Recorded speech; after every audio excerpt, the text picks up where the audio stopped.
भाव में आपको प्रथम भी कही आसुची वर्तमान ये सरकार जो गोमाता सुरक्षा गोवंश वृद्धि एवं आमर जो स्ट्रे एनिमल रही गोचालन होची विभिन्न क्षेत्र को दृष्टि रखी आखि आगे रखी वर्तमान आमर deputy CM Shri Kanakvardhan Singh chairmanship रे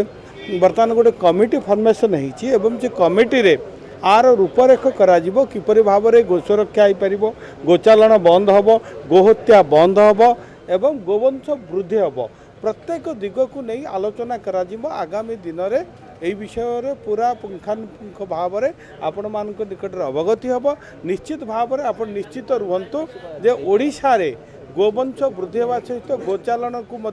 रोकवा एवं जो माने गोचालन करुचंती गोहत्या करुचंती तांको विरुद्धर मध्य कठोर कठोर दंडर विधान कराजिवार व्यवस्था करा ए सरकार होची लोक मानकर सरकार ए सरकार